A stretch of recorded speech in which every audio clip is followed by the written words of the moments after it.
Cold chisel, you got nothing I want, you've got nothing I need here on Zoo FM for your Monday morning. But I'm joined by Dubbo Mayor Matthew Dickerson, who hopefully does have something we want and indeed something we need. How you going this morning? I do worry about the song you put on, Corbin, before I came on. I'm thinking, so does that mean I've got nothing that Corbin wants at all? Surely something for council. There might be something Corbin wants.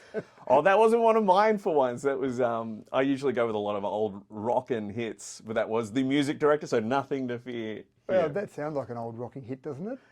It's well. You think? I think from my generations, we hear Jimmy Barnes, and we don't picture the young version of him with the long hair. We picture where he's now a lot older, short hair, doing blues and jazz and stuff. I don't really know what he And not does. drinking as much on stage as he used to back in the young days. I have heard some stories from my parents from when they saw him in Brisbane or Ipswich. Yep, I heard that. I think they judge the concert by how many bottles of vodka or something he used to drink. I'm not sure. So he's calmed down a bit in his older age. I think they mainly blamed the sound guy. So I Right. think he was all right that night, but in the late 80s when they were dating. Oh, but we better not get sidetracked. I could talk about any excuse to talk about 80s music or anything like that. Here we've got the 80s music, 80s hour coming up. But so we better start with the basics. Sure. Latest council meeting. What did we get from that? Well, a lot actually. It was the most exciting council meeting of the year. I know you would have been tuned in online and watched the streaming for the #1 council meeting of the year. The Thursday council meeting last week, the last meeting of the year for the financial year, was when we determined the budget for next year. Oh, wow. If we don't actually determine a budget, then come 1st of July, well, our staff don't get paid, all the services in council stop. So it's a pretty important meeting to actually make sure we do it and approve the budget. So it's almost, in round numbers, close to a $250 million budget. So it's a pretty serious process, and we've been planning it and going through it for many months now. One probably important thing out of that is that we have the draft budget on display, and we ask people to put their submissions in. We've got 67 submissions, almost 200 different topics were covered with that. And what we've got to try and do as councillors is go through all of that and work out what we can possibly afford and what we can change to suit some of the requirements from people. Now, the problem I have is that I've never had someone say, can you reduce the number of services that we've got, please? They always want extra stuff, which costs extra money. So that's the real challenge there. And we've made a few changes. We can't satisfy all 67 of those submissions, unfortunately. But there's a few changes. Highway mowing. So when you have the entrances to Dubbo, with previous budget cutbacks, we actually stopped doing the entrances where people drive into Dubbo and Wellington and they see those entrances. We actually stopped the entrance mowing there, and that was purely from a budgetary perspective. But there were a lot of people who said we want those entrances to be mowed again. So we've introduced some mowing there. That was about $370,000 we had there for that. But we actually changed that on the night from $370 back to $270 because we put $100,000 into street tree planting. So that was one thing. And some other things in the budget as well. Rainbow Cottage Childcare Centre. We lose $430,000 a year on that. Now that's a pretty tough one to maintain when you keep losing that kind of money. So we've put that up, those fees up by 8.5%. So people that have got their kids at childcare won't be overly impressed with that. That fee or those fees won't come in until the 1st of January next year. So you've at least got 6 months to determine what sort of things you might do, whether you change a childcare centre or whether the subsidies you get are enough to cover it. But we just can't keep subsidising it from ratepayer money, from your rates going towards childcare in that case. So a couple of those changes there, but it was over 1,000 pages in the documentation from Thursday night's meeting, so I won't go through every single change that we made, but there's a few things there. That's a good point. I forgot that we're coming into the end of the financial year. On my end, much simpler. It's just getting my taxes in there, see how much I get back. But it's really interesting I don't often think about how much organising goes in and just how much, and then you've got to prioritise things. It's very stressful. As much like on an individual level, it's what groceries will I get this week, if any, if I'm going to be good and not order food. So that's quite intense. I often don't think about it. So that's the budget, and then you mentioned something about the signs. So there are a couple of other notices of motion that went through on Thursday night, because it was a normal council meeting, what we call an ordinary council meeting, which I always laugh at because there's no such thing as an ordinary council meeting, but each monthly meeting, the scheduled monthly meeting, is called the ordinary council meeting. And so councillors can bring forward various notices of motion, and Councillor Ivey, for example, brought forward one about doing a sign audit in Dubbo and Wellington, sorry. Mm-hmm. And that's not in relation to street signs. That's in relation to various information signs. And it was prompted by a councillor seeing one sign that looked very old and faded, and they went and had a look at the sign. And it was an information sign about a particular area, but it was signed off by A.G. Kelly. Now, that was Tony Kelly, who used to be the general manager of council, used to be the town clerk originally. He hasn't been the general manager since 2004. And so it was, well, that doesn't look very good when you've got a sign that's 19 years out of date. What other signs are there around Dubbo? And I thought of one along Trackaryley. The LH Ford Bridge has been there since the 60s, but before that there was what used to be called the White Bridge. And I think it was because it was the colour white. Like, we're pretty good at naming things in this country. So there's a white bridge. What should we call that? Let's go out to a committee, let's do a focus group, and they'll come back with White Bridge. So there's an old sign down there on Trackaryley that's got information about that White Bridge, but it's a bit falling over. It's a pretty old and aged and just tired, if you like. So again, one of those things that we live in the community, and you probably don't notice those things, but when visitors come in, they do notice those things.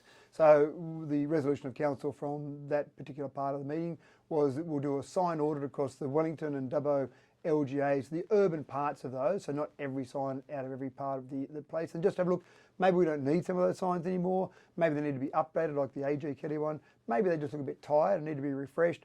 Maybe there's some new information signs that need to be done. But again, it's about helping out those tourists that come through the place and make sure they know a little bit about what's going on, and also look like we take care of the place and look after the place. Exactly right. Take a bit of pride in where you live, make sure that's shown off. And then that's another huge thing I forget about is the tourism industry and how much money that injects into the local community and getting people overseas coming to see what we're all about here. So it all adds up. It does. And we actually talk more about the visitor industry rather than the tourism. And I know it sounds like I'm being pedantic, but we do get a lot more than just tourists. Sure, we get tourists. 300,000 people a year come to the zoo, and that is absolutely fantastic.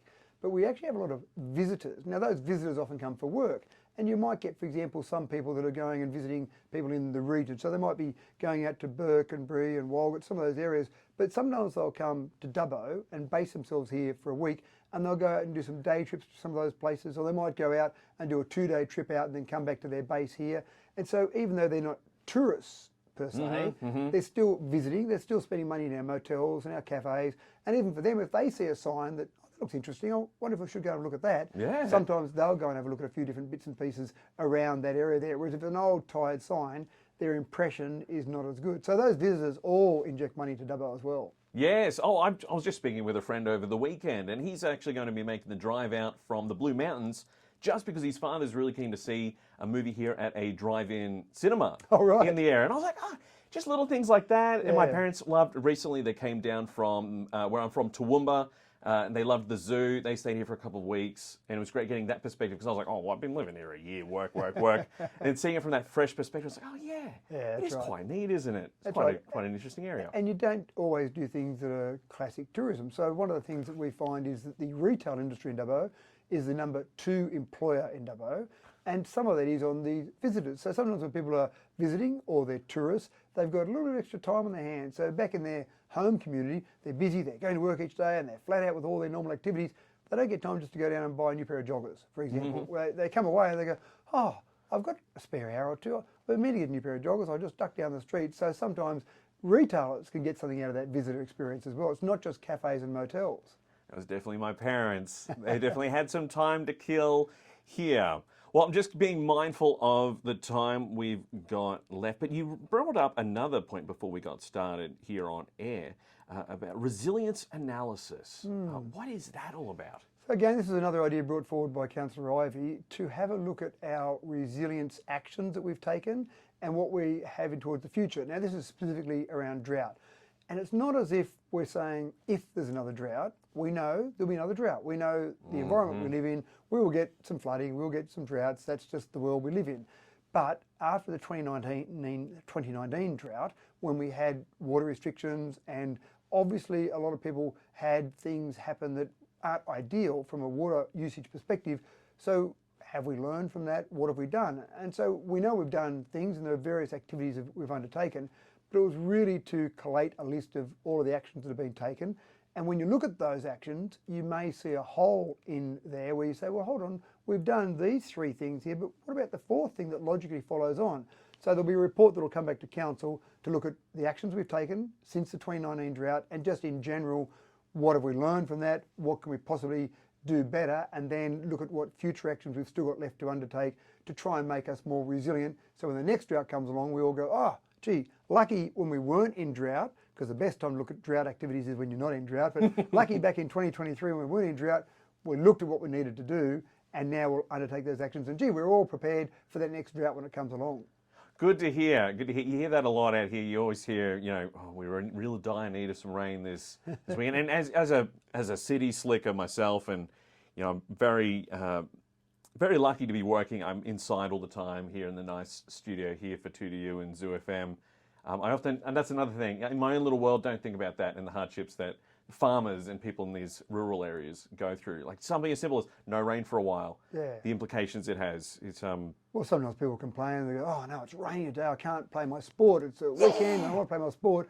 Meanwhile, there's farmers out there crying out desperately for rain. So yes, you do get in your bubble a little bit, don't you? So you're focused on what you're worried about, and that's a bit annoying that I'm going to miss out on a cricket match today. Meanwhile, the farmers are going, "Thank goodness there's this rain coming to help our crops." Absolutely right. Well, I'm really thankful for this because it gives me an opportunity to actually learn something, and I hope people listening at home, you've had the opportunity to learn something as well. We better get back on track. Hey, would love to hear more, Sure. but we'll get back to it. We've got Sean Paul and Sia up next, but thank you, Matthew Dickerson, Dubbo Matt, thank you so much for joining us here on Zoo FM this morning. My pleasure, Corbin. Good to be chatting.